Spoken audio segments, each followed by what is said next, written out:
Oke, yang pertama, siapa yang masih ingat tahun lalu Komisi Wanita ulang tahun keberapa dan temanya apa? Ayo. Ada yang masih ingat? 1 tahun telah berlalu. Ada yang masih ingat enggak? Ya, hari ini kan tahun yang ke-24. Berarti tahun kemarin 23. Temanya apa? Enggak tahu. Aduh, sayang banget ya. Cihan tahu? Tahu? Oh, apa, Ci? Wah, bukan cinta biasa, tapi cinta luar biasa. Oke, Cihan boleh kasih coklat dari pengurus? Dapat dong, kan bisa jawab. Oke.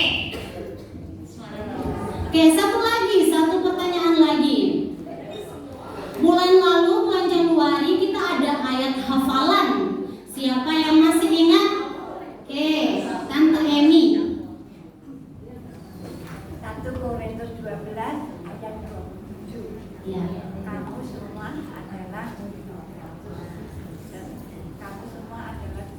dan kamu masing-masing adalah anggotanya. Oke, betul sekali. Ingatannya baik ya. Berarti memperhatikan persekutuan atau ayat hafalan bulan lalu. Oke, saat ini kita bersyukur kepada Tuhan karena kasih-Nya yang begitu ajaib dalam kehidupan kita, khususnya kita Komisi Wanita sampai saat ini hingga kita bisa mencapai umur 24 tahun. Itu semua karena anugerah Tuhan yang sungguh luar biasa dalam hidup kita.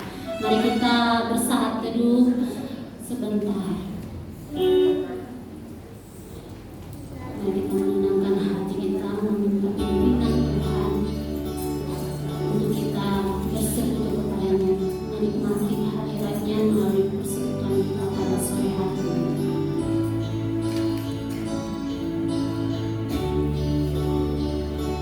Tuhan begitu besar dalam kehidupan kita, kasih-Nya yang begitu besar dalam hidup kita, karyanya sungguh ajaib dalam hidup kita, yang mati di kayu salib untuk menyelamatkan kita.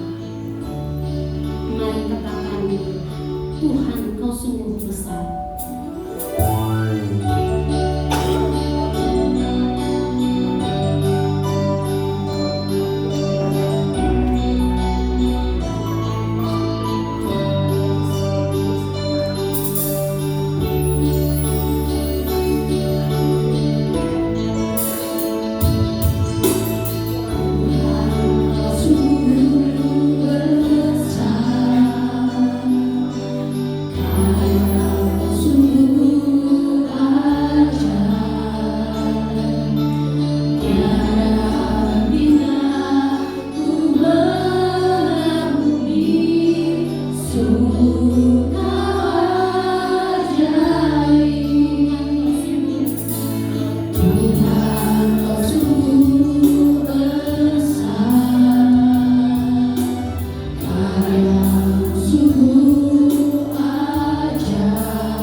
surgawi, kami sungguh mengucap syukur. Terpujilah Engkau Allah yang berdaulat atas kehidupan kami.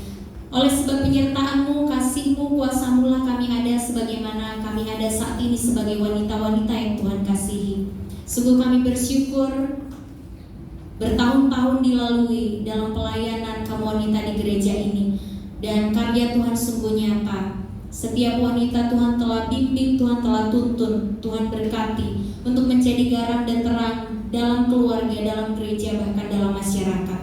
Kami sungguh bersyukur Tuhan atas segala hal yang telah Engkau lakukan dalam setiap hal yang kami lalui dalam kehidupan kami sebagai wanita-wanita. Tuhan, kami menyerahkan ibadah ini dari awal hingga akhir. Kiranya setiap pujian yang dinyanyikan, yang dinaikkan kepadamu, firman Tuhan yang disampaikan, dan interaksi persahabatan yang terjalin, itu semua menjadi persembahan yang harum di hadapan Engkau Tuhan yang mengasihi kami. Kiranya dalam ibadah ini setiap hati juga boleh terus dibimbing baik pikiran juga hati kami untuk terus memfokuskan diri kami kepada Tuhan Juru Selamat kami, menghayati setiap lagu yang kami nyanyikan, merasakan kasih Tuhan dalam hidup kami, dalam hati kami. Dan ketika pulang dari tempat ini, kami menjadi wanita-wanita yang lebih berbahagia, kami lebih bersemangat untuk hidup sebagai wanita-wanita yang berharga. Sebab Tuhan sungguh mengasihi kami dan telah mati untuk menebus dosa setiap kami. Terima kasih Tuhan, kami serahkan ibadah ini di dalam nama Tuhan Yesus Kristus, Juru Selamat kami yang hidup. Amin. Amin. Oke, masih ada sukacita? Ada sukacita? Amin. Baik, saya mengajak kita untuk berdiri bersama mereka. Bersukacita bersama, kita nyanyikan pujian bersuka di dalam Tuhan. Hari ini adalah hari yang telah dijadikan Tuhan. Hari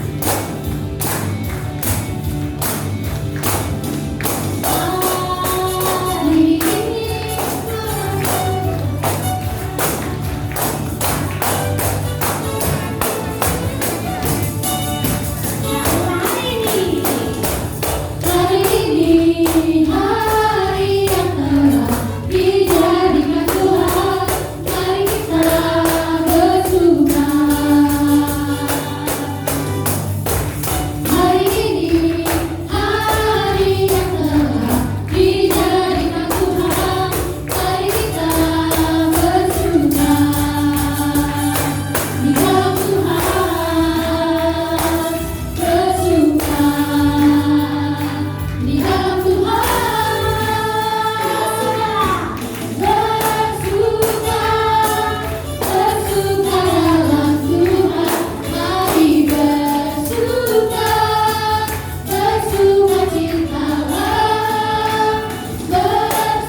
bahwa kita adalah lebih dari pemenang. Dalam segala perkara, kita lebih dari pemenang. Iblis telah dikalahkan oleh kuasa darahnya.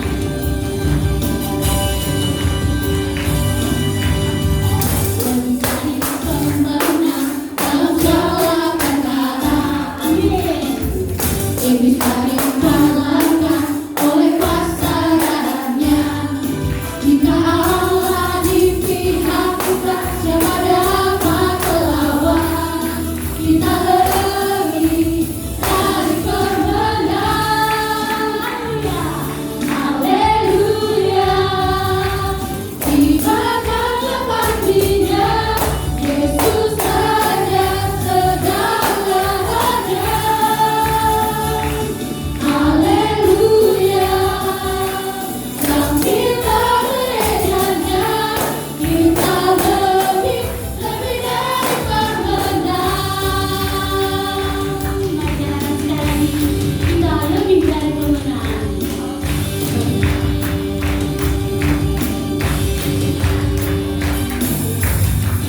Lebih dari pemenang dalam segala perkara. Iblis telah dikalahkan oleh kuasa darahnya. Jika Allah di pihak kita, siapa dapat melawan? Kita lebih dari pemenang. Haleluya. Ibaratnya panjinya Yesus saja segalanya.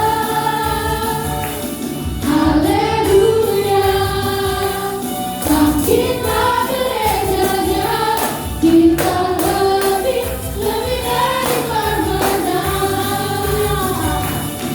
Haleluya. Ibaratnya panjinya Yesus saja segalanya. Haleluya. Bangkitlah gerejanya, kita lebih dari pemenang. Haleluya. Ibaratnya panjinya Yesus saja segalanya. Haleluya. Bangkitlah gerejanya, kita lebih dari pemenang. Saya lebih dari pemenang. Kita lebih dari pemenang.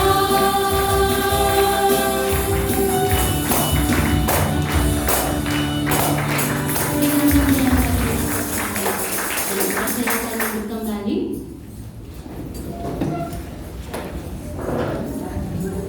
Baik, saat ini kita akan mendengarkan bersama pujian dari Usia Indah.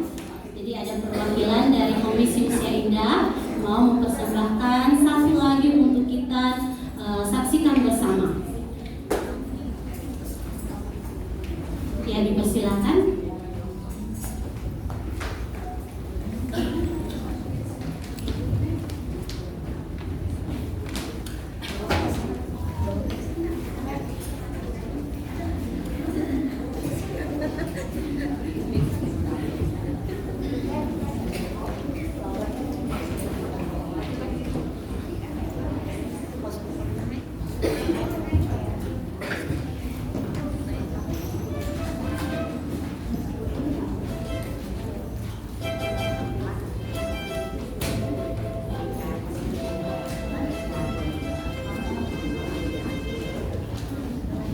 Ya, pertama kami ucapkan selamat ulang tahun ya untuk KW. Sudah 24 tahun. Ya, dan di sini kami lihat banyak juga yang sudah antri ke Usia Indah ya. Tapi masih semangat, kita tetap semangat. Masih lama katanya. Ya, hari ini kami mau menyanyikan sebuah lagu Yesus Jaminan Mulia. Karena ada Yesuslah jaminan kita, maka kita bisa menjadi wanita yang berharga.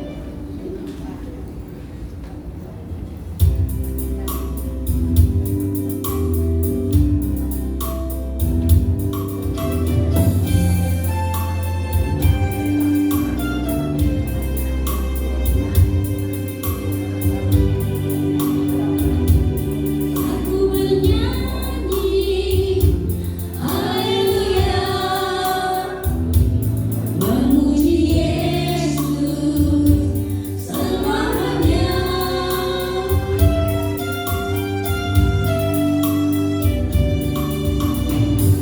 Sudah pasti jaminanmu, Yesus milikku selamanya.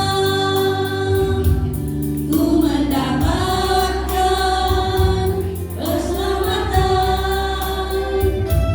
lahir baru oleh Roh Kudus.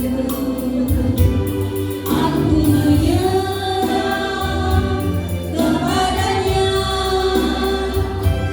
ingin merasa sukacita. Malaikat datang mewartakan anugerah dan kasih Tuhan. Setiap hari ku masyurkan, memuji Yesus penebusku. Setiap hari ku masyurkan, memuji Yesus penebusku.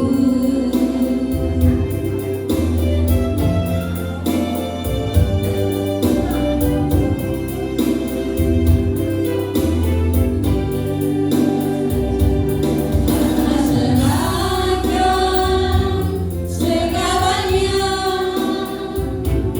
untuk memperoleh keberkahan dalam menebus tersedia berkat bahagia yang melimpah. Setiap hari ku masyurkan, memuji Yesus penebusku. Setiap hari ku masyurkan, memuji Yesus penebusku. Setiap hari ku masyurkan, memuji Yesus penebusku. Memuji Yesus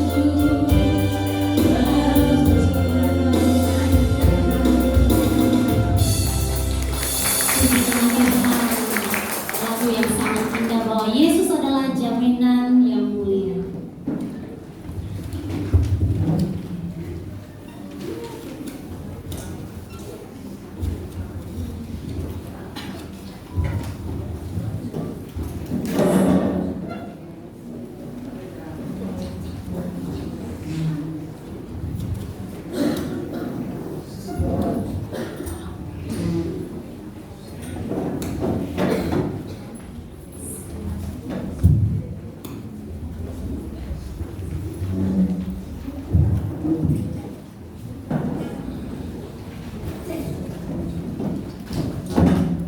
Baik, saat ini juga kita akan mendengarkan drama dari Komisi Wanita. Ya, judulnya itu adalah drama Wanita Berharga.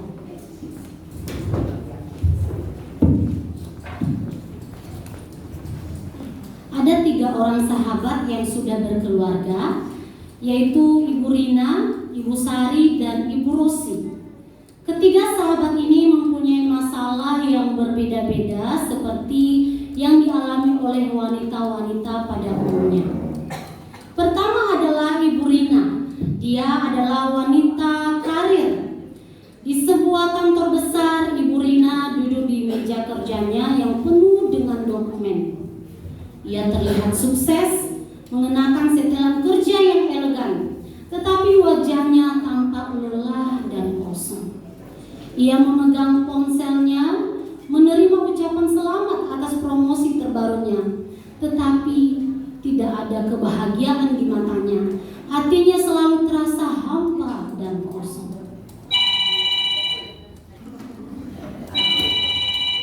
Ya, halo. Oh ya, terima kasih buat ucapannya. Iya betul, saya dipromosikan sebagai Direktur PT Sukses Galau. Iya betul. Oh iya, terima kasih ya buat ucapannya. Ya, yuk bye.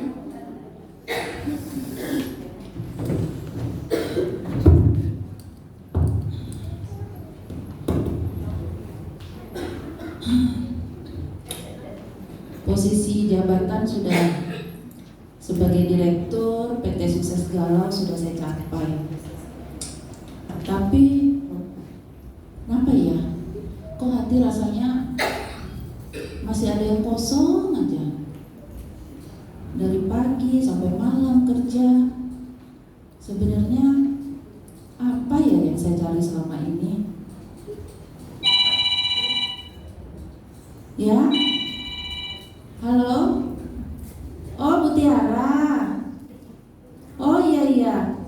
Kabar baik, iya. Kenapa Bu Tiara? Oh, janji ketemu kita di mana? Di kafe. Oh iya, baik. Kebetulan saya juga ada capek nih kerja terus. Oke, yuk saya siap-siap ya. Oke, bye. Sampai ketemu. Yuk.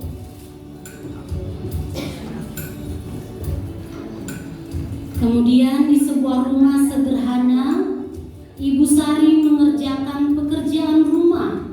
Ibu Sari mengorbankan mimpinya demi keluarga. Namun di mata suaminya, ia hanya seorang ibu rumah tangga yang diremehkan, malas-malasan di rumah, dan tidak mencari pekerjaan. Wah, istri gua di rumah aja nggak ada kerjaan. Enak banget ya hidupnya. Gak memikirkan anak, gak memikirkan pekerjaan, bahkan juga gak memikirkan mencari uang gitu. Siapa bilang saya tidak kerja? Saya dari pagi bersihin rumah, ngepel, masak, siapin makanan. Apa saya tidak capek? Kok saya dibilang enak-enak tidak bekerja? Kenapa pekerjaan saya tidak dihargai? Selalu diremehkan. Apa-apa salah, enak sendiri di rumah.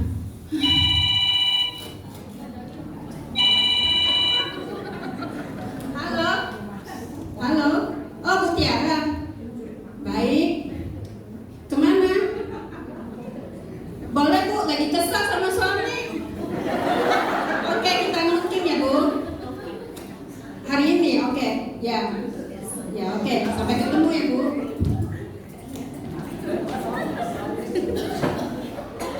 Kemudian pada malam hari, Ibu Rosi duduk diam di ruang tamu, menunggu suaminya yang belum pulang-pulang, memikirkan suaminya yang tidak setia.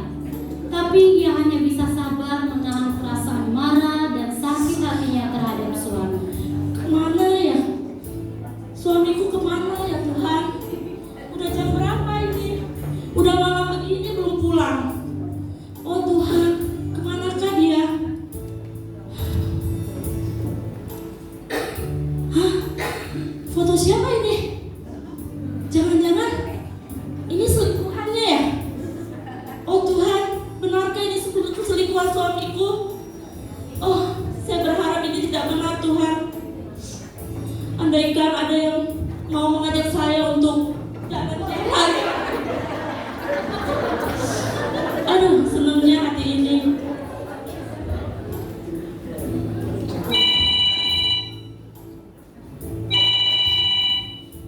Halo? Bu Tiara? Ada apa Bu? Mau ngajakin Noki? Boleh banget Bu, aduh saya lagi stres nih Bu. Untung aja Ibu telepon ngajakin pergi. Kapan Bu? Ntar malam. Oke. Sampai ketemu nanti ya Bu. Makasih.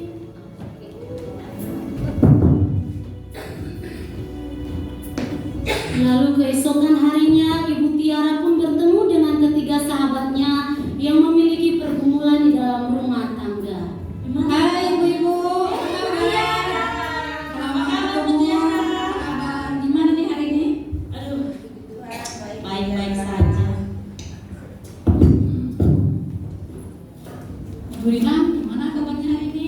Gimana dengan kerjaannya? Puji Tuhan, Mutiara sehat-sehat. Saya juga udah dipromosikan jadi direktur PT Sukses Galau. Oh, selamat ya Bu ya. Ya, makasih. Ya. Tapi ya Mutiara, teman-teman, aku udah kerja nih dari pagi sampai sore ya. Tapi kok rasanya gimana ya? Galau gitu di hati itu ya.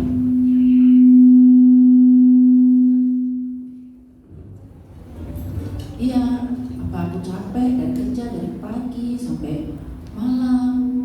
Apa karena aku sudah meninggalkan Tuhan ya? Makanya hati kok terasa kosong. Nah, mungkin perlu healing kan?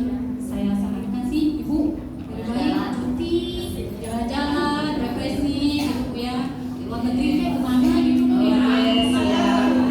Siap. Saya siapa tahu nanti Ibu dapat inspirasi yang baru untuk cari yang baru.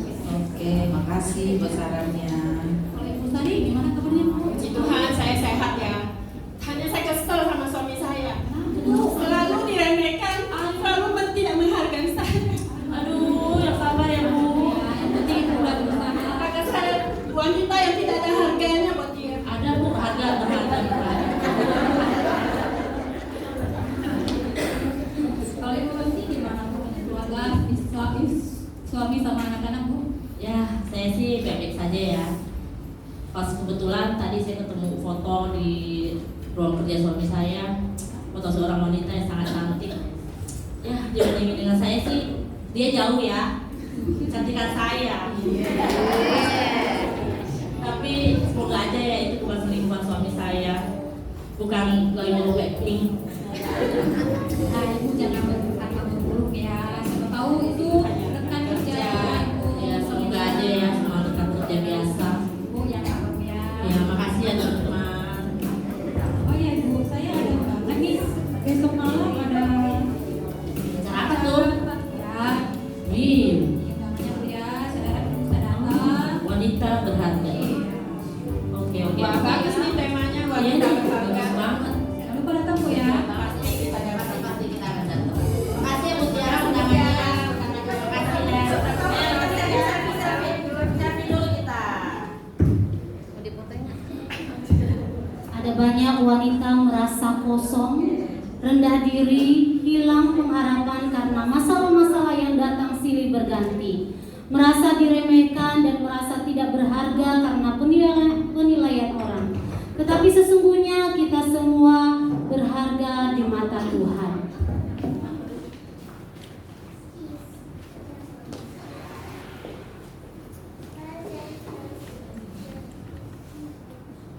Saudari-saudari, dari masalah yang dihadapi oleh Ibu Rina, Ibu Sari, sama Ibu Rosi, kita akan menemukan jawabannya melalui firman Tuhan yang akan disampaikan pada sore hari ini oleh Ibu Evangelis Maria Vinita dengan tema wanita berharga.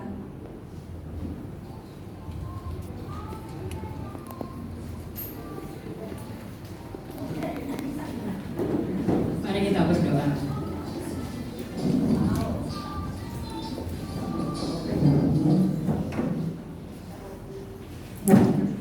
Tuhan, kami bersyukur pada hari ini kami boleh bersuka cita merayakan HUT Komisi Wanita di Gereja Kristus Kebenaran ini. Ya Tuhan, kami percaya ini adalah anugerah Tuhan yang besar atas Komisi Wanita di tempat ini. Dan hari ini Tuhan kami akan belajar tentang keberhargaan kami di mata Tuhan. Biarlah kiranya Allah Roh Kudus boleh mencelikkan sekali lagi mata rohani kami, agar kami mengerti apa yang menjadi kehendak Tuhan dan bagaimana keberhargaan kami di mata Tuhan. Biarlah kiranya setiap kami boleh belajar menjadi wanita-wanita yang berkenan di hati Tuhan, wanita-wanita yang boleh memuliakan Tuhan melalui kehidupan kami. Terima kasih ya Bapa, terpujilah nama-Mu. Hanya di dalam nama Tuhan Yesus kami berdoa. Amin. Selamat sore Ibu-ibu. Saya bersuka cita sekali ya melihat ini ya, apalagi kemarin ngeliat di tengah-tengah sibuknya persiapan khotbah. Saya tuh hari ini khotbah di sini, terus besok khotbah di gereja saya ya. Jadi wah, mumet 2 khotbah gitu. Tapi di tengah-tengah itu kemudian saya iseng-iseng nge-scroll Facebook dan ngeliat reels yang kalian bikin itu tuh, wah, membawa sukacita sekali ya. Buat khotbah itu luar biasa gitu ya. Thank you banget untuk tim panitia yang sudah mempersiapkan. Hari ini tema kita adalah wanita berharga ya. Ini tema, menurut saya ini tema yang penting sekali buat kita semua, karena di zaman sekarang ya ada begitu banyak hal yang bisa membuat kita itu terpuruk, membuat kita merasa tidak berharga, apalagi nilai-nilai yang ditekankan oleh dunia. Kalau kamu nggak punya barang ini, kamu nggak berharga. Kalau kamu nggak beli handphone ini, kamu tidak berkelas misalnya gitu ya. Ada banyak hal yang belum lagi perlakuan-perlakuan yang mungkin kita terima dari orang-orang di sekitar kita, bahkan dari orang terdekat kita. Seperti yang tadi disampaikan di drama ya, pasangan kita sendiri gitu ya, tidak menghargai atau mungkin dibanding-bandingkan misalnya gitu. Kalau kita tidak memahami keberhargaan kita tuh bisa tergerus dan bisa jatuh ke dalam banyak persoalan, masalah psikologis ya. Oleh karena itu tema ini menjadi satu tema yang penting sekali. Saya mengajak kita membuka bagian firman Tuhan dari Yesaya 43. Yesaya 43 ayat 1 sampai dengan ayat yang ke-7. Ini bagian yang sangat berkesan bagi saya. Dari sejak saya remaja, kemudian ketika saya kuliah, saya sampai di kuliah itu sampai mengeksposisi lebih jauh, menggali lebih jauh bagian firman Tuhan ini, dan saya menemukan satu hal yang sangat indah sekali. Yesaya 43 ayat 1 sampai dengan ayat yang ke-7 ya. Jika sudah mendapat, saya minta yang usianya, ibu-ibu yang usianya di atas 45 tahun, mestinya ada ya. Yang usianya di atas 45 tahun, baca ayat yang pertama.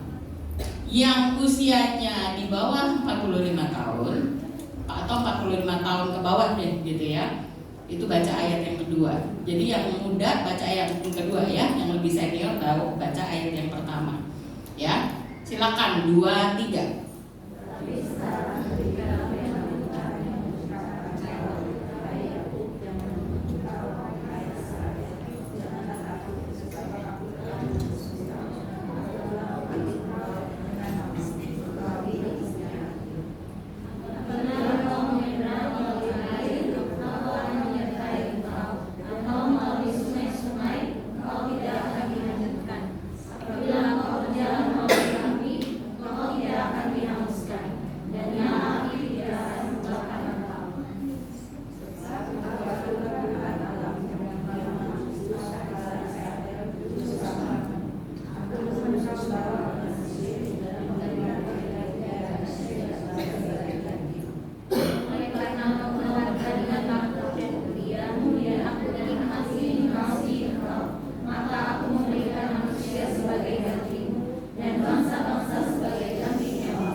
Oke, demikian jauh pembacaan firman Tuhan kita. Ibu-ibu kenal ini?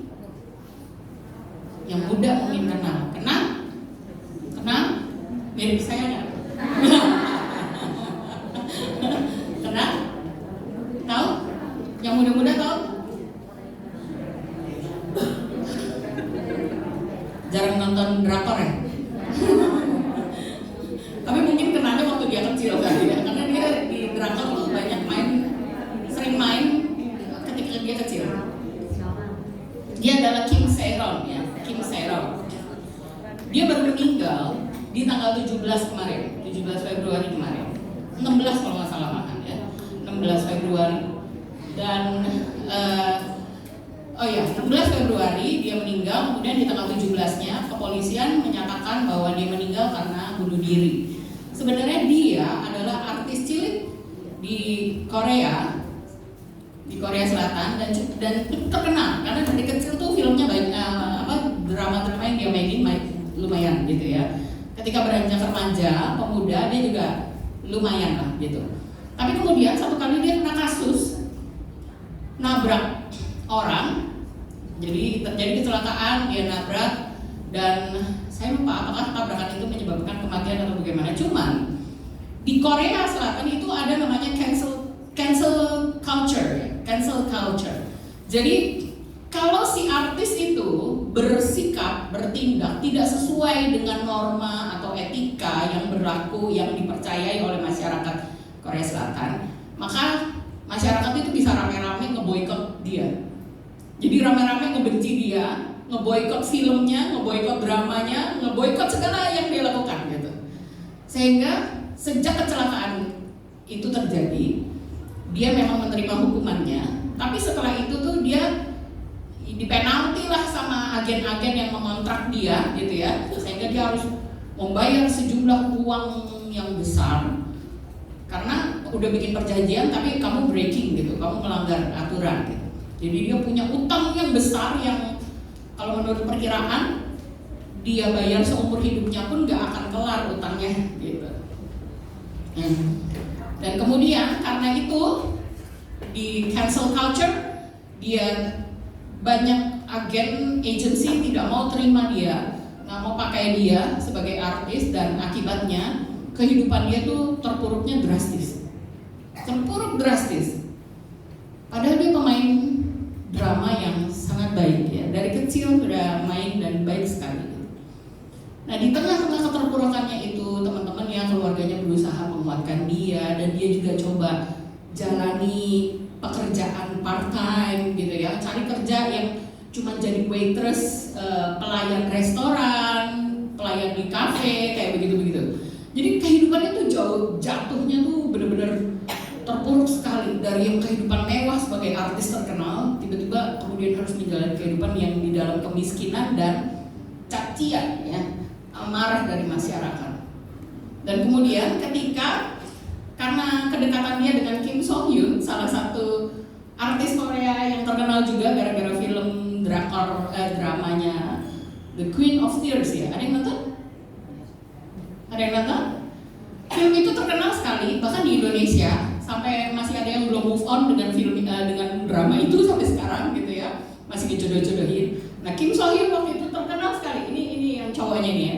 Dia main drakor di drama Queen of Tears, dan karena ratingnya tinggi sekali, dan mungkin nih Kim Se-ron tuh berusaha untuk bikin dia kembali terkenal dengan caranya gitu ya, bikin dia kembali terkenal. Dia memposting foto ini di Instagramnya.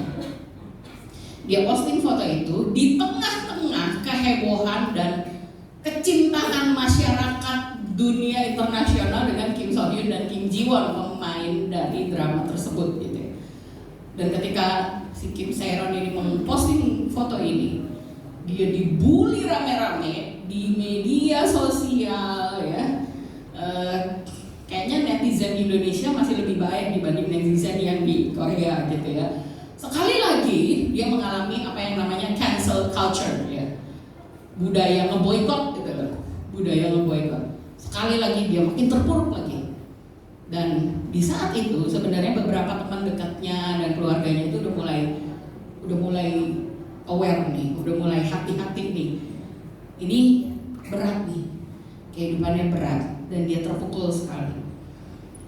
Dan akhirnya tidak ada angin, nggak ada apa, nggak ada gejala, nggak ada yang kayak gimana. Ya memang dia ada beberapa kali memposting kalimat-kalimat yang sebenarnya itu bisa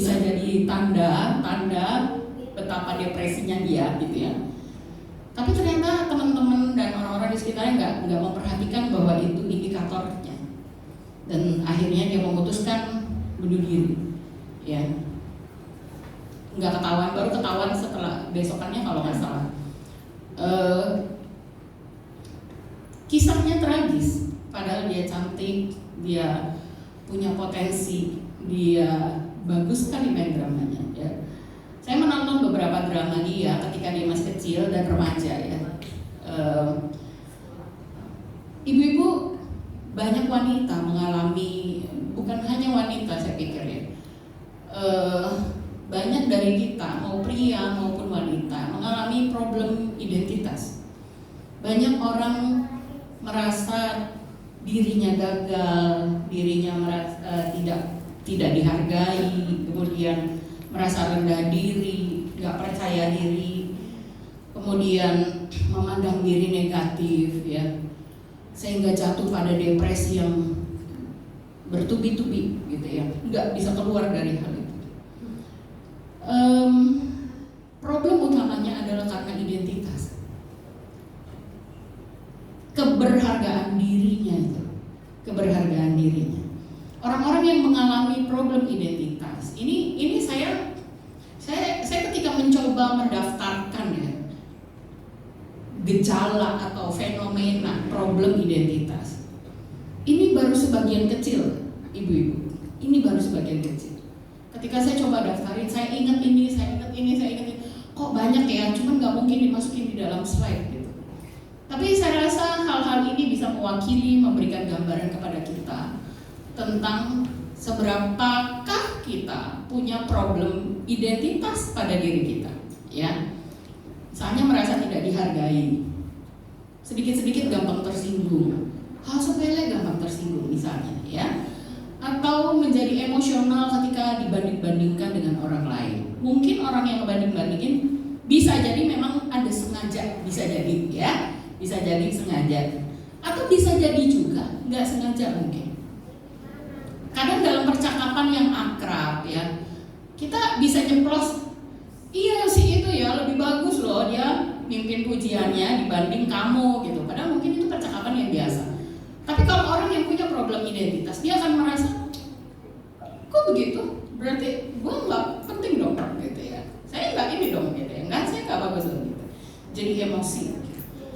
Kemudian orang yang punya problem identitas selalu bisa jadi nih fenomenanya adalah selalu menyenangkan orang lain agar bisa diterima, ya. Ada orang yang memang orangnya menyenangkan, ya. Ada orang yang memang tipenya menyenangkan. Tapi ada orang yang tipenya menyenangkan karena dia mau diterima demi mendapatkan penerimaan dari orang-orang di sekitarnya atau di pergaulannya atau di komunitasnya. Itu dua hal yang berbeda, ya. Sikapnya yang menyenangkan itu ternyata sebenarnya agar dia bisa diterima, agar dia tidak ditolak, ya. Nah, kemudian ada juga orang yang gampang sekali marah atau menarik diri ketika menerima masukan dari orang lain. Nah, orang seperti ini bisa jadi itu adalah salah satu gejala adanya problem dengan identitasnya, keberhargaan dirinya. Atau ada juga orang yang, ya itu tadi ya, minder, nggak percaya diri. Padahal sebenarnya dia punya kemampuan, dia punya potensi, tapi dia nggak percaya diri. Minder banget, takut sekali melakukan sesuatu, takut gagal. Karena kalau dia gagal, dia pikir dia bukannya nggak mampu ya, dia mampu, tapi dia nggak mau coba karena dianya minder. Kalau dia gagal, nanti dia ditolak orang. Itu pemikiran orang yang minder itu seperti itu, ya. Kemudian ketika mengalami kegagalan, menghukum diri berlebihan. Nah, ini salah satu yang kita lihat dari kehidupan dari Kim Se-ron, kasus Kim Se-ron tadi ya. Dia mengalami kegagalan dan cukup bertubi-tubi memang. Dan dia menghukum diri berlebihan sampai mencabut nyawanya sendiri, ya. Nah, ini hanya beberapa hal terkait gejala atau fenomena problem identitas yang sebenarnya bisa kita perhatikan sehari-hari ya, baik dalam diri kita maupun dalam diri rekan-rekan kita. Jadi mungkin hal-hal ini bisa menolong kita ketika kita menemukan nih ada orang-orang yang troublemaker ya, baik itu anak kita atau pasangan kita atau teman-teman kita nih di komunitas komisi wanita misalnya. Kita tidak langsung menghakimi. Ketika kita melihat ini orang yang nggak bisa dikritik, kalau dikritik gampang marah gitu, marahnya nakutin misalnya. Kadang kita cenderung jadi ngegosipin dia, ya kan?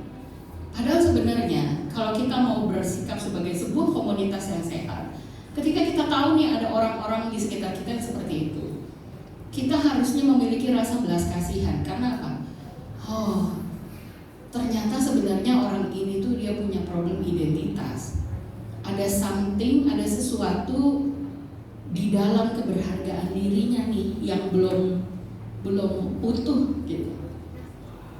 Berbeda kan ya jadi sikapnya ya. Jadinya kita tidak lagi ngegosip, kita nggak nyinyirin ya, tapi kita lebih berbelas kasihan ya. Jadi ini tujuan saya, kenapa saya mendaftarkan beberapa hal ini untuk menolong kita menyatakan belas kasihan kepada orang-orang yang terdeteksi memiliki kecenderungan ini. Nah, masalahnya adalah cara pandang kita tentang identitas diri kita itu sangat berpengaruh besar, Ibu-ibu, terhadap cara kita menjalani hidup ini. Kim Se-ron melihat dirinya adalah seorang yang gagal dan dia nggak mungkin lagi di mata dia, saya menduga ya di mata dia mungkin berpikir karena punya hutang yang begitu besar, dibully satu negara, ya kan? Terus kemudian di cut off, ditolak-tolakin oleh berbagai agensi, gitu ya. Dia merasa aku udah nggak bisa, aku udah gagal, aku udah nggak punya jalan keluar yang lainnya. Dan akhirnya dia karena kegagalannya dia menghukum dirinya secara berlebihan, ya, mencabut nyawanya sendiri. Nah, cara pandang kita terhadap identitas kita itu berpengaruh besar terhadap cara kita menjalani hidup. Kalau kita melihat di tengah masalah yang bertubi-tubi, tapi kita tahu Tuhan buka jalan, kita tahu Tuhan pasti tolong, kita tahu bahwa Tuhan pasti tetap mengasihi kita, maka kita akan memilih bertahan, bukan? Ya, akan bisa bertahan karena kita tahu ada sesuatu yang layak atau ada satu pribadi yang bisa kita andalkan di dalam kehidupan ini, gitu ya. Nah, terkait dengan keberhargaan atau identitas, ayat yang tadi kita sudah baca. Oleh karena engkau berharga di mataku dan mulia dan aku ini mengasihi engkau, maka aku memberikan manusia sebagai gantimu dan bangsa-bangsa sebagai ganti nyawamu. Ibu-ibu, kenapa ayat ini menjadi ayat yang istimewa? Saya menyampaikan materi ini berulang-ulang kali di berbagai komunitas anak muda ya, dan komunitas dewasa umum ya. Karena ayat ini istimewa karena ini. Saya menemukan skema ini ketika saya menggali lebih dalam tentang ayat dari Yesaya 43 ayat 1 sampai 7. Ibu-ibu, kalau kita boleh lihat Alkitab kita kembali ya. Boleh lihat Alkitab kita kembali. Perhatikan di ayat 1 dan di ayat 7. Di ayat 1 dan di ayat 7. Tetapi sekarang beginilah firman Tuhan, yang menciptakan engkau hai Yakub, yang membentuk engkau hai Israel. Janganlah takut, sebab aku telah menebus engkau, aku telah memanggil engkau dengan namamu, engkau ini kepunyaanku.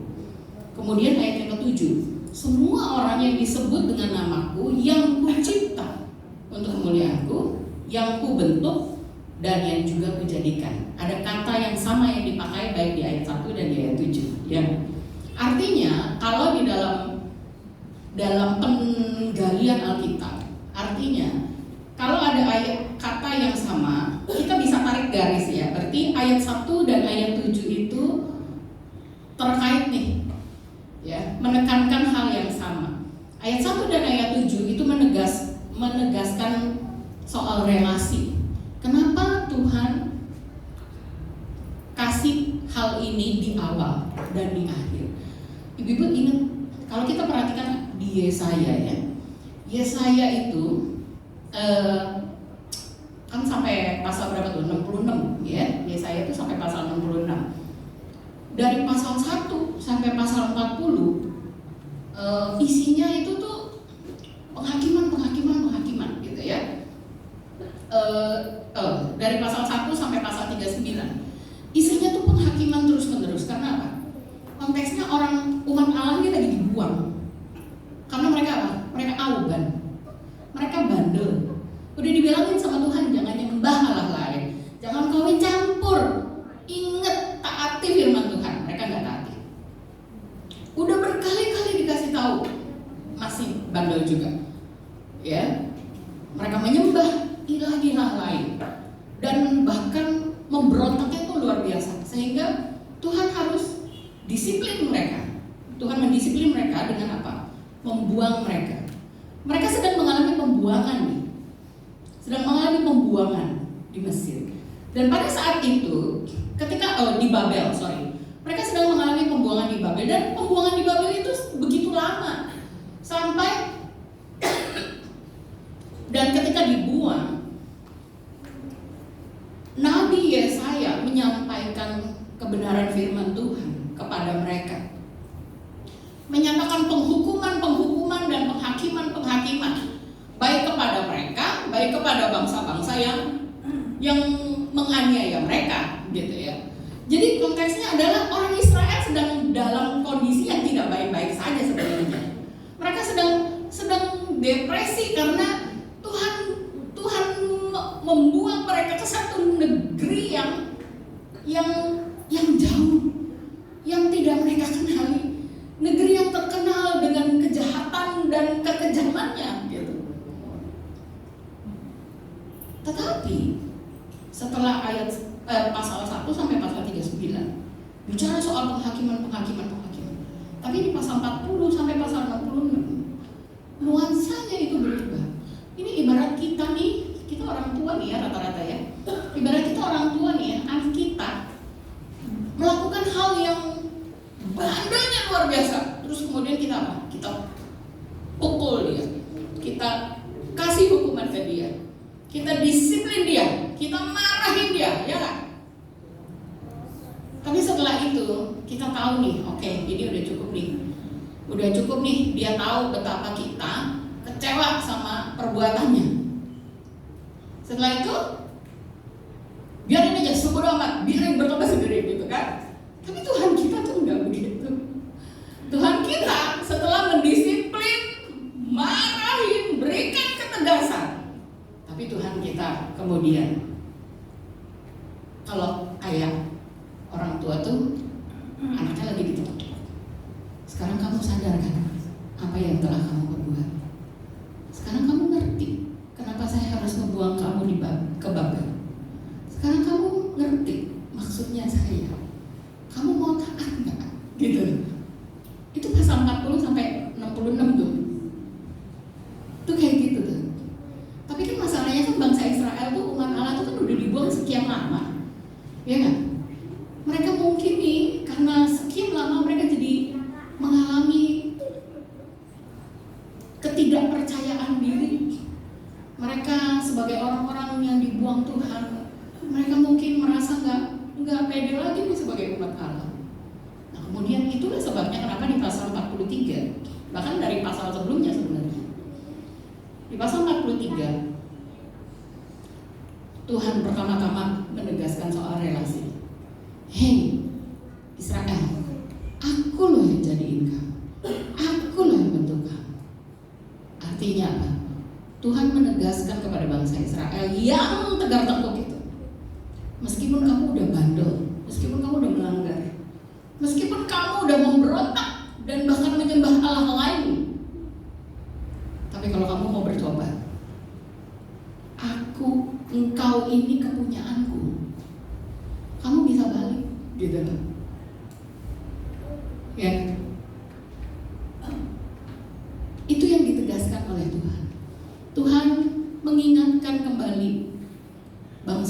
Israel yang sudah terpuruk, dia mengingatkan tentang relasinya terhadap mereka. Kalian itu kepunyaanku. Makanya ayat yang pertama dan ayat yang ke-7 itu soal relasi. Dan kemudian berada di pembuangan sekian lama, hidup di tengah bangsa asing itu bukan sesuatu yang mudah. Kalau sebelumnya mereka mengandalkan diri sendiri, mengandalkan umatnya sendiri, sekarang harus bergantung pada bangsa lain. Mereka harus mengalami banyak hal karena mereka berada di dalam perbudakan bangsa Babel. Mereka tidak bisa lagi hidup secara mandiri dan punya power atau leluasa menjalani hidup mereka, karena mereka saat itu sebagai budak, nggak bisa. Tetapi hal yang kedua yang Tuhan berikan adalah jaminan penyertaan. Jaminan penyertaannya itu apa? Di ayat 2 dan ayat 3. Apabila engkau menyeberang melalui air, aku akan menyertai engkau. Melalui sungai-sungai engkau tidak akan dihanyutkan. Air, sungai, api, dan nyala api.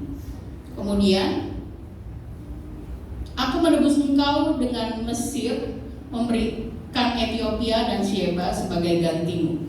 Mesir, Ethiopia, dan Sheba adalah 3 bangsa yang besar dan bangsa adidaya, adikuasa pada zaman itu. Itu kayak Amerika, China, satu lagi apa? Rusia mungkin ya, gitu ya. Ini 3 bangsa yang besar sekali, gitu. Sedangkan bangsa Israel itu kecil. Ini umat yang kecil jumlahnya dibanding bangsa-bangsa ini. Tetapi Tuhan bilang, aku akan menebus engkau. Pakai 3 bangsa ini pun nggak masalah, ya. Aku tebus. Kamu mengalami masa yang berat, masa sulit kan? Air, api, sungai, nyala api, ya. Itu menggambarkan fase kesulitan di dalam hidup seseorang, gitu ya. Kamu mau melewati masa yang seperti apapun, aku menyertai, itu kata Tuhan, ya. Menyertai. Kemudian, dan bukan hanya 3 bangsa besar yang Tuhan kasih bagi bangsa Israel. Tuhan bilang di ayat 4b, aku memberikan manusia sebagai gantimu dan bangsa-bangsa sebagai ganti nyawamu. Kemudian di ayat yang 5-6,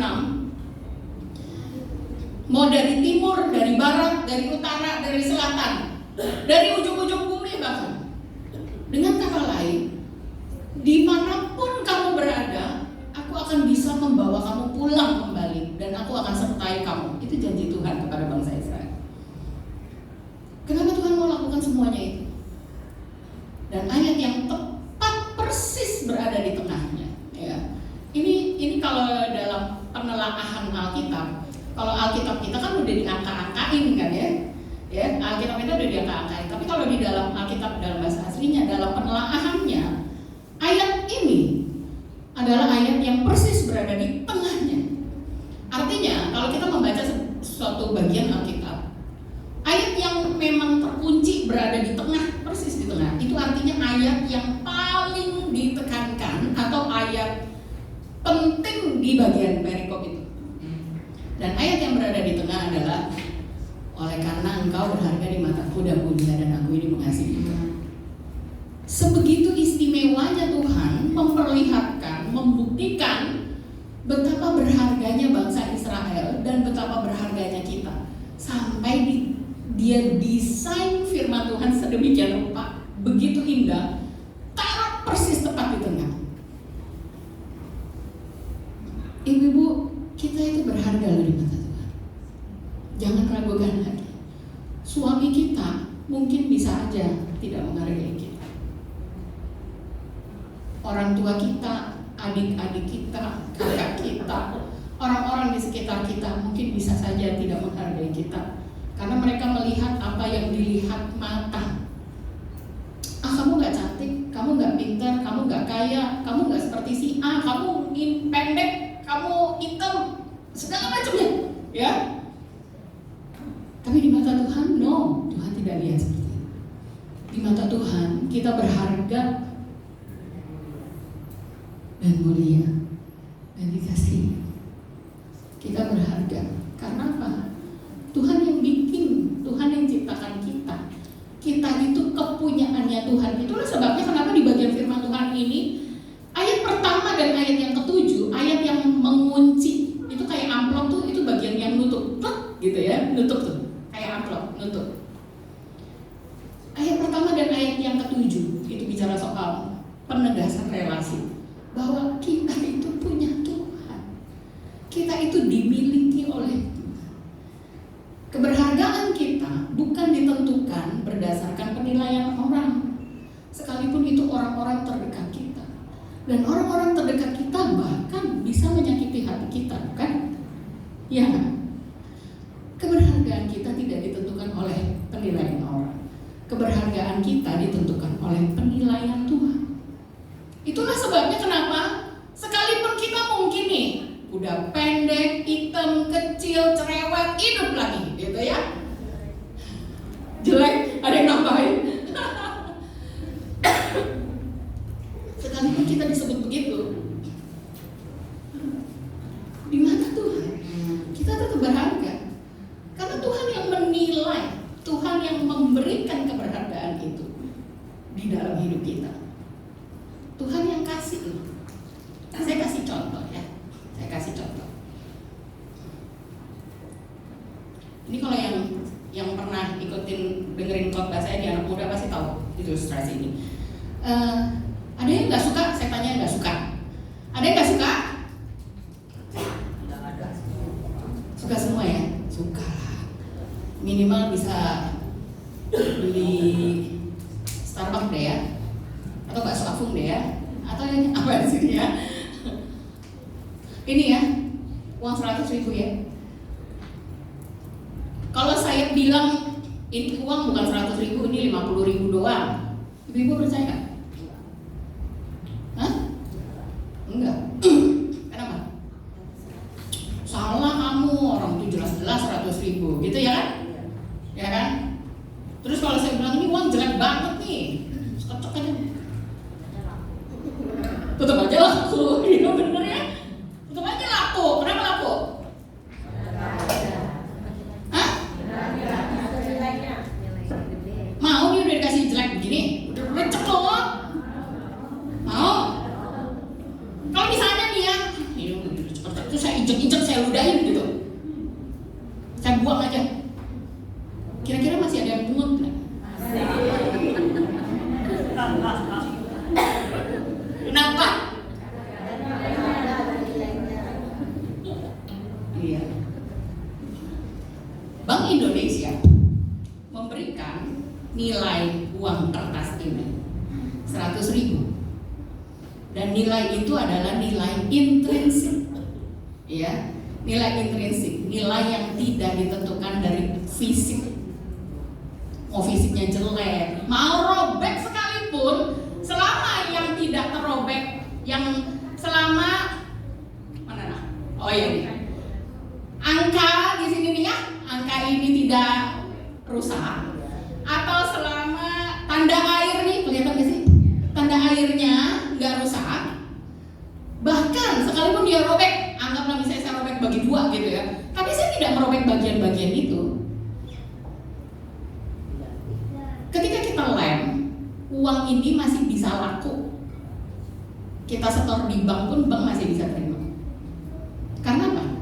Nilai intrinsiknya tidak berubah, dan tanda otentiknya tidak rusak.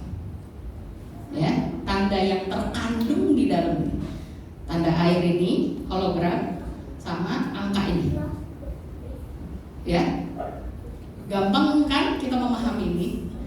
Tapi kenapa sulit sekali memahami betapa kita berharga di mata Tuhan? Demikian halnya kita berharga di mata Tuhan. Orang bisa merusak hidup kita, orang bisa menyinyir terhadap kita, orang bisa menyalahkan kita dan menyebut kita orang paling gagal sedunia.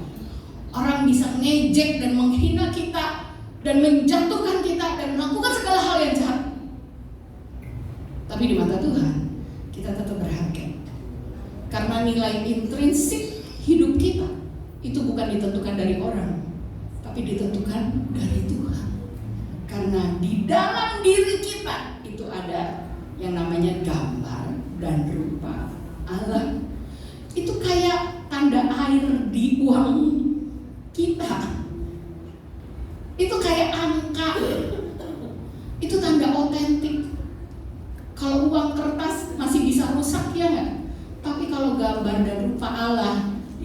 diri kita itu kepunyaan Allah yang ditaruh di dalam setiap diri kita.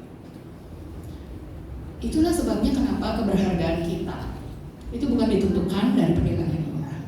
Nggak apa-apa, orang mau bilang kita jelek, nggak apa-apa, sok lah nggak apa-apa gitu ya. Ya, lain kali kalau bilang jelek banget sih, nggak apa-apa, yang penting disayang sama Tuhan gitu ya. Ya. Kedua, nggak apa-apa loh, karena kita berharga dan kita unik.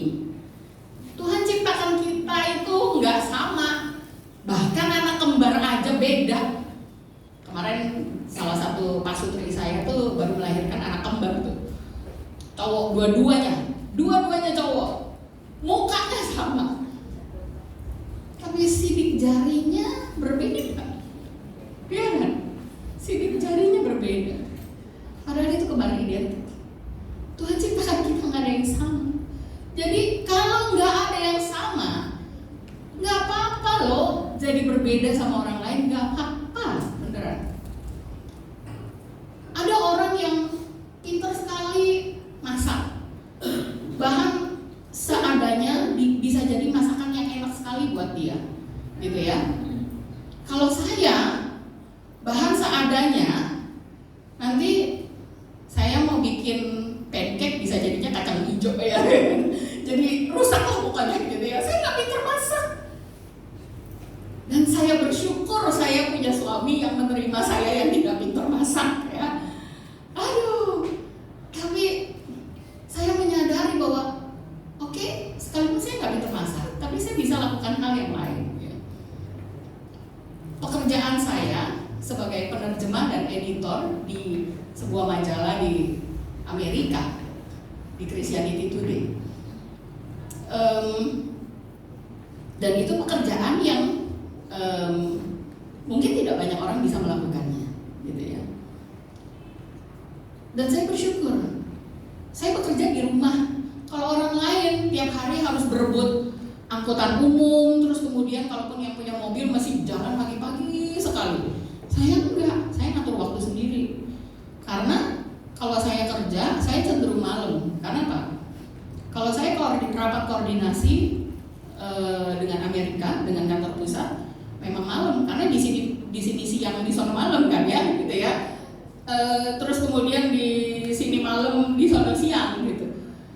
Dan saya nggak apa-apa. Pekerjaan saya berbeda dari kebanyakan orang pada umumnya. That's okay, nggak apa-apa. Jangan suruh saya masak. Kalau suruh saya ngedit 3 buku, minggu ini saya ngedit 3 buku, sampai puyeng kepala saya. Karena apa? Ngedit 3 buku, khotbah 2 kali gitu ya. Aduh, puyeng banget. Dalam seminggu mesti kelar. Tapi ini saya jalanin. It's okay, saya berbeda dari orang lain. Dan saya bersyukur sekali lagi suami saya bisa terima dalam kondisi kesibukan gitu. Saya bilang, Pak, kayaknya kita bakal banyakan GoFood ya minggu ini. Saya bilang gitu. Ya udah nggak apa-apa. Dia tahu istrinya gitu ya. Tidak apa-apa loh menjadi berbeda dari orang lain. Kita mungkin lebih mahir di masak. Silakan. Kerjakan itu, banggalah dengan dirimu, gitu ya. Setiap orang tuh istimewa dengan caranya masing-masing, ibu-ibu. Saya mencantumkan gambar ini ya. Ini adalah kerang mutiara. Ibu-ibu tahu nggak bagaimana kerang mutiara itu berproses? Dia tuh harus membuka cangkangnya supaya dia bisa makan, ya, supaya dia bisa makan, dapat makan di tengah laut. Tapi ketika dia membuka cangkangnya, dia itu akan kemasukan pasir di laut, dan air laut kan asin ya. Sehingga banyak hal yang masuk di dalam cangkang tubuhnya itu. Sedangkan tubuh di dalamnya adalah tubuhnya itu kan sebenarnya lembut sekali ya kan. Pernah lihat kerang laut dalamnya, bagiannya itu kan lembut banget. Tapi dia harus membuka cangkang. Karena dia harus hidup, dia harus bertahan hidup dengan cara seperti itu. Dia butuh makan gitu ya. Ketika dia buka cangkang, pasir masuk, air yang asin masuk, kemudian apalah segala yang ada di laut masuk gitu. Tapi si kerang, ajaibnya dia bisa membuat kotoran-kotoran di dalam hidupnya itu menjadi sesuatu yang berharga, ya, menjadi mutiara. Itu kadang sebenarnya kotoran yang masuk di hidupnya. Banyak orang menjadi minder, putus asa, depresi, merasa gagal. Karena apa? Dia menerima begitu banyak hal negatif mungkin dalam dirinya atau di hidupnya. Mungkin ketika kecil, bisa jadi nih ya, ketika kecil mama papanya misalnya tidak menginginkan dia. Ketika kecil mungkin mama papanya ngata-ngatain dia, kamu bodoh, gak seperti kakakmu, kamu bodoh banget sih, gak seperti adikmu, gitu ya. Sehingga banyak hal yang negatif. Kalau kita punya keberhargaan diri yang utuh di hadapan Tuhan, hal-hal yang negatif yang dilakukan orang terhadap kita, yang diucapkan orang terhadap kita, itu nggak akan mempengaruhi identitas kita. Karena kita tahu siapa yang memiliki hidup kita. Bukan kita, bukan orang lain, tapi Tuhan. Kita tahu, saya sekalipun seluruh dunia tidak menyukai saya tahu ada satu pribadi di dunia ini yang memilih saya, yaitu Tuhan. Setiap kita unik, istimewa dengan cara kita masing-masing. Oleh karena itu, hargailah diri kita sebagaimana Tuhan menghargai dan mengasihi kita. Mari kita bangun identitas kita yang sehat. Karena kita adalah kepunyaan Tuhan, maka satu hal yang paling utama untuk kita bisa dikuatkan di dalam identitas dan keberhargaan kita adalah berelasi dekat dengan Tuhan, dengan firman. Buat saya ini hal yang penting. Ini yang meneguhkan keberhargaan kita. Setiap firman, setiap perkataan Tuhan di Alkitab itu akan meneguhkan identitas kita. Itu akan mengingatkan kita, memberitahukan kepada kita ketika kita salah, menegur kita, tetapi di saat yang sama juga akan menguatkan melalui janji dan firman-Nya. Kita perlu berelasi dekat dengan Tuhan. Kita perlu tahu, kan Tuhan yang ngerti siapa diri kita, karena Dia punya kita, karena Dia pemilik hidup kita. Kita perlu berelasi, karena Dia yang tahu detail hidup kita, gitu ya. Kemudian kenali kelebihan dan kekurangan kita. Kalau boleh tuliskan di kertas kelebihan dan kekuranganmu apa. Saya orangnya cerewet, tapi saya kalau nolong saya habis-habisan, misalnya gitu. Sepenuh hati kalau nolong. Saya orangnya nggak bisa masak, tapi saya kalau disuruh ngedit buku saya bisa. Saya orangnya nggak bisa mimpin liturgi seperti Chuan Tao Nurlin misalnya. Tapi saya kalau disuruh jadi usher penyambutan, wah, saya rasa senyum saya tuh senyum yang paling lebar gitu ya. Dan ibu-ibu kalau yang jadi penyambut ya, saya ini pernah, karena ada satu jemaat yang share sama saya.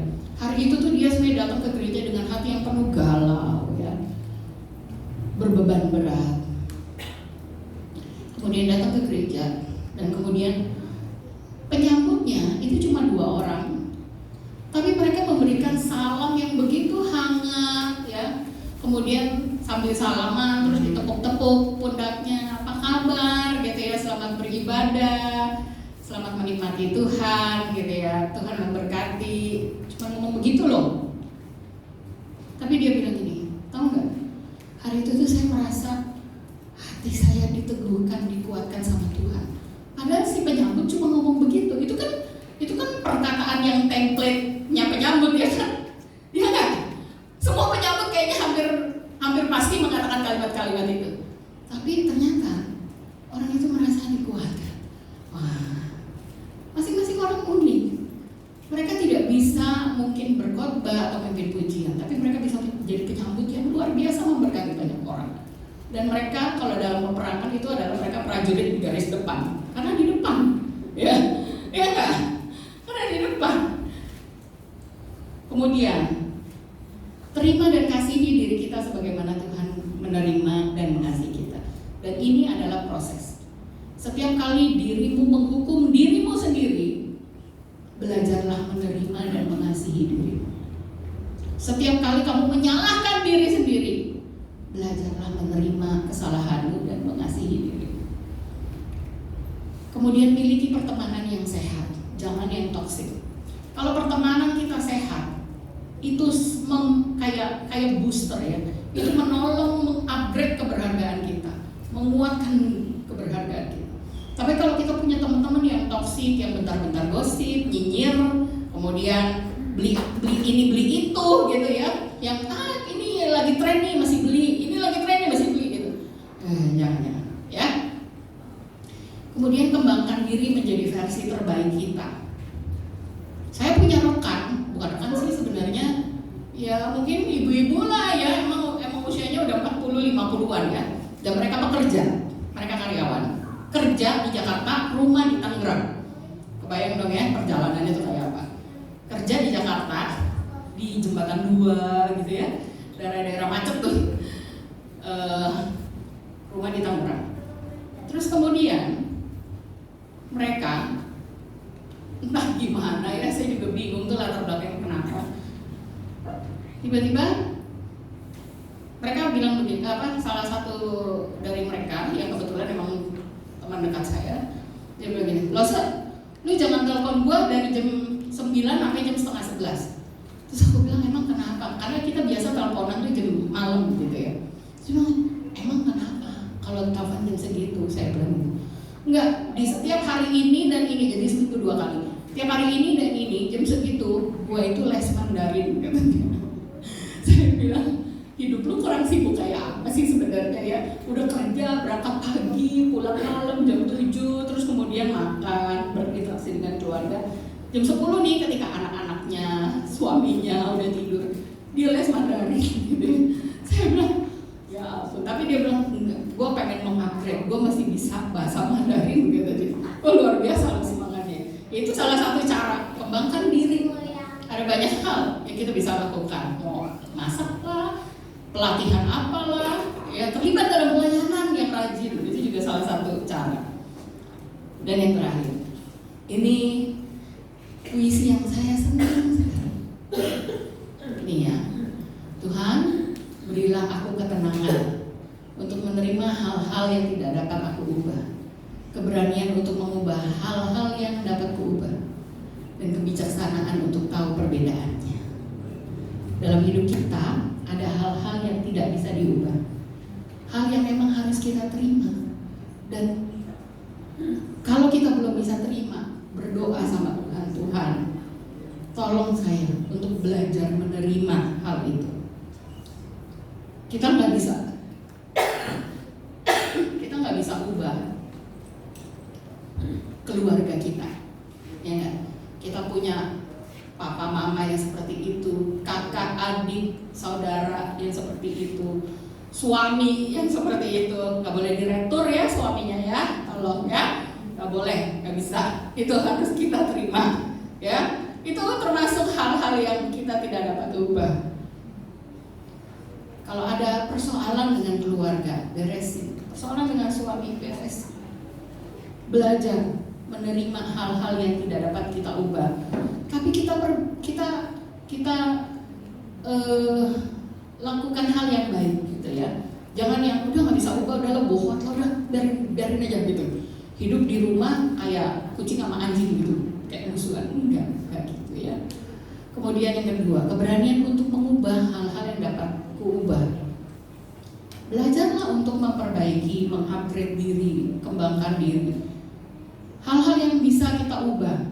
Kalau dulu kita mungkin gampang marah, gampang tersinggung, sensitif banget sama hal-hal yang sepele-sepele, yang remeh-temeh gitu, sehingga anak-anak kita bilang kita cerewet, suami kita bilang kita cerewet, semua orang bilang kita cerewet gitu. Oke, berarti itu mungkin hal yang perlu kita ubah. Belajar menahan diri, nggak terlalu sering-sering komentarin, nggak cepet-cepet komentar gitu, nggak cepet-cepet kasih komentar gitu ya, nggak cepet-cepet nyinyir misalnya, jangan bentar-bentar ngegosip sana sini, nggak bisa. Dan kebijaksanaan untuk tahu perbedaannya. Ibu-ibu, hidup kita berharga, terlalu berharga. Begitu berharganya sampai Tuhan mau mati buat kita. Begitu berharganya. Suami kita mungkin tidak mau memberikan nyawanya buat kita, mungkin ya. Anak-anak kita yang kita udah rawat baik-baik mungkin nggak mau memberikan nyawanya. Tapi Tuhan itu begitu berharganya kita. Oleh karena itu, mari kita menghargai diri kita.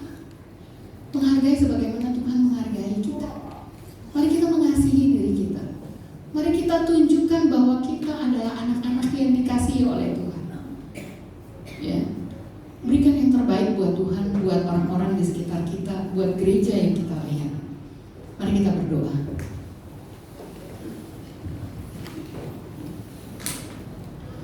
Tuhan, hamba berdoa untuk para wanita di tempat ini. Tuhan, dalam segala pergumulan mereka, dan mungkin pergumulan itu membuat mereka bergumul tentang keberhargaan diri mereka. Tuhan, kiranya Engkau merangkul mereka, berikan kekuatan, berikan keyakinan bahwa mereka berharga di mata Tuhan. Kami percaya Engkau Allah yang begitu mengasihi kami sedemikian rupa, sehingga Engkau rela memberikan anak-Mu yang tunggal buat kami. Tuhan, berkaryalah di tengah-tengah kehidupan para wanita di tempat ini. Berikan kekuatan dan hikmat kepada mereka untuk menerima diri mereka apa adanya, untuk menerima segala hal yang Tuhan percayakan kepada kami semua. Dan biarlah kiranya kehidupan kami boleh menjadi satu kehidupan wanita yang mengasihi Tuhan dan yang dikasihi oleh Tuhan. Terima kasih ya Tuhan, hamba serahkan umat-Mu di tempat ini. Nyatakanlah karya-Mu, nyatakanlah penyertaan-Mu atas hidup kami semua. Terpujilah nama-Mu hanya di dalam nama Tuhan Yesus, Allah kami yang hidup, kami berdoa. Amin.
Amin. Kita berharga bukan karena kata orang, bukan penilaian orang, tetapi apa kata Tuhan, bahwa kita adalah ciptaan yang mulia. Saat ini kita akan memberikan persembahan kita kepada Tuhan sebagai ucapan syukur kita. Mari kita memuji Tuhan dengan pujian tiap langkahku.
Mari kita bersatu dalam doa.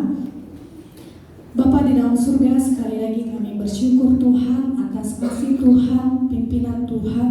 Pada sore hari ini kami sungguh merasakan satu sukacita untuk setiap kami wanita-wanita berharga di mata Tuhan.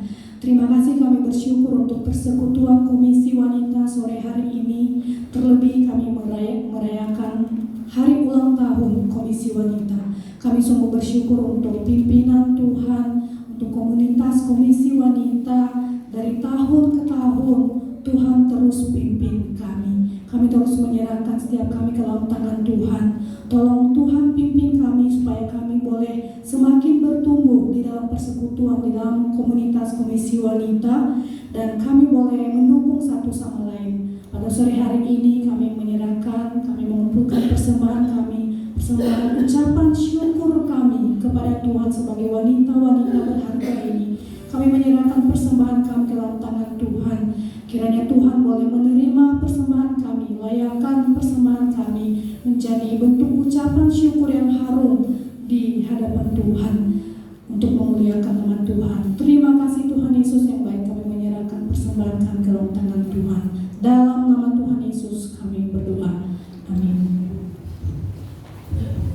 Amin, terima kasih. Baik, saat ini kita masuk dalam perayaan ulang tahun Komisi Wanita yang ke-24. Ya, saya mengundang para hamba Tuhan GKK untuk maju ke depan. Ada Canto Reta, ada Los Setia, pembicara kita juga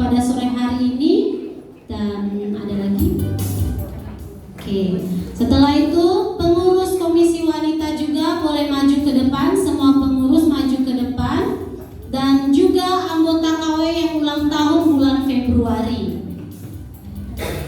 Ya, anggota KW yang ulang tahun di bulan Februari boleh maju ke depan. Ada Cieka, ada ya? Ya, boleh maju. Ada Cieli, Cisri, Cihastuti, dan Cihani F. Ada juga Cidewi, tidak ada hari ini. Ya, mari maju ke depan. Setia, contohnya itu. Contoh boleh maju ke depan. Dari yang pengurus mungkin di tengah-tengah. Ya.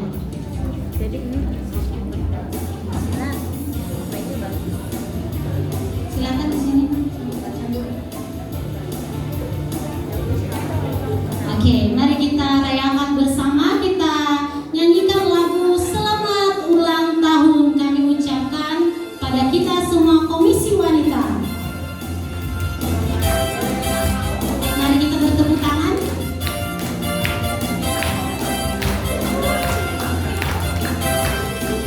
Selamat ulang tahun kami ucapkan padamu.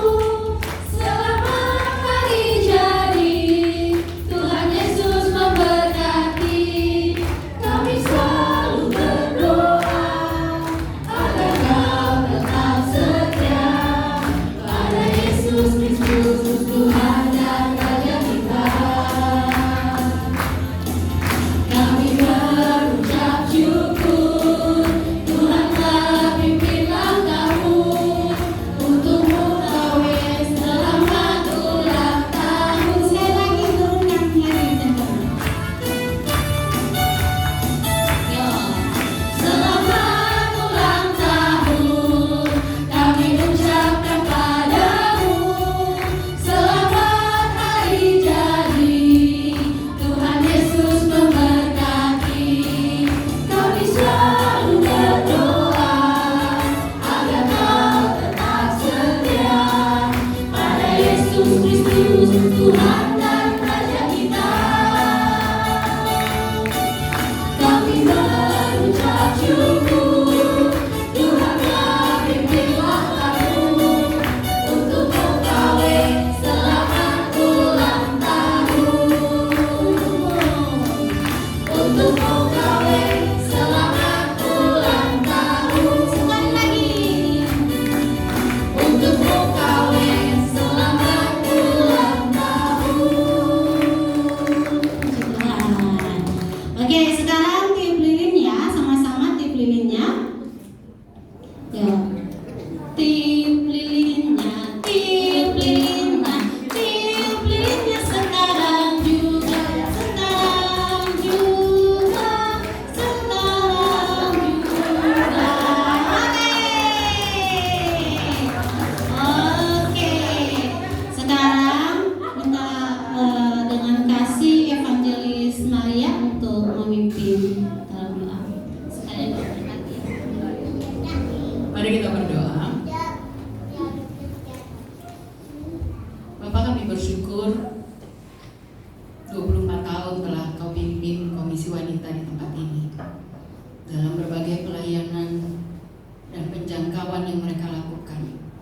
Tuhan, kami percaya ada anugerah dan penyertaan Tuhan di dalam Komisi Wanita di tempat ini. Dan hari ini ya Tuhan, hamba berdoa, lanjutkanlah kasih karunia-Mu atas persekutuan di Komisi Wanita ini.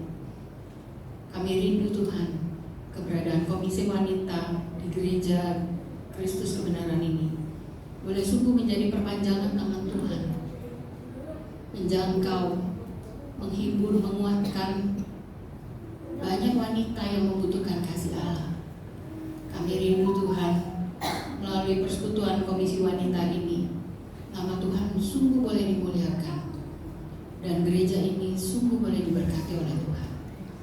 Kami menyerahkan untuk tahun-tahun ke depan, untuk segala pelayanan program yang telah dirancang. Kiranya semuanya itu boleh seturut dengan kehendak Tuhan dan boleh menjadi pelayanan yang berkenan di hati Tuhan.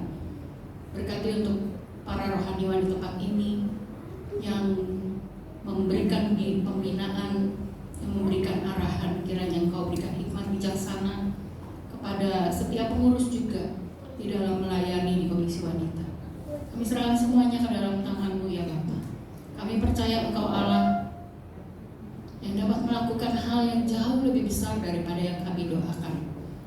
Dan biarlah kiranya dengan kasih karunia-Mu saja Engkau boleh memimpin kami untuk menjalani hidup di masa yang selanjutnya, menjalani kehidupan bersama dengan Tuhan dan mengandalkan Tuhan.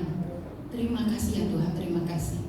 Hanya di dalam nama Tuhan Yesus Allah kami yang hidup, kami berdoa. Amin. Terima kasih. Selamat ulang tahun untuk Komisi Wanita. Ya, yang ulang tahun bulan Februari boleh kasih bingkisannya, Cik. Ini. Iya.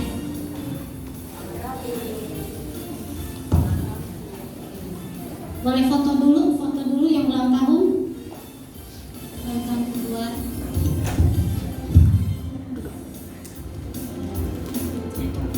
Dia Ani sendiri, ambil sendiri buat diri sendiri ya.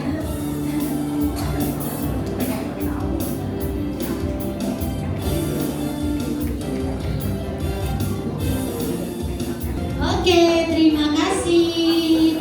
Ya, persekutuan kita pada sore hari ini telah selesai.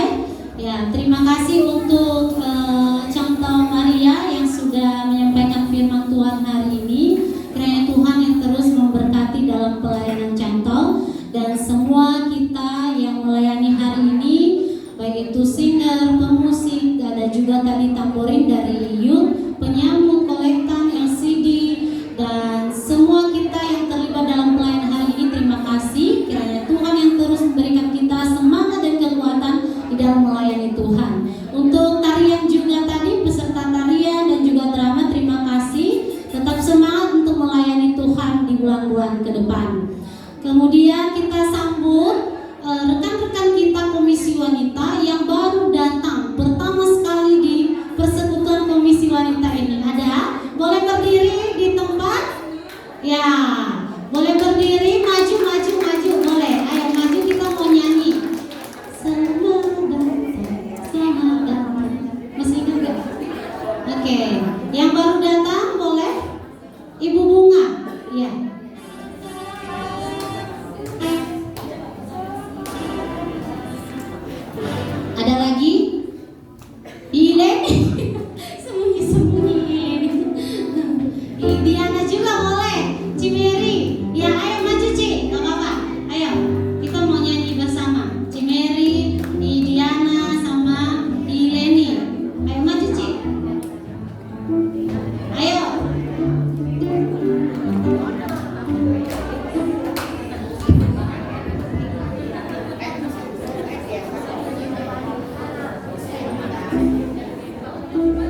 Oke, pengumuman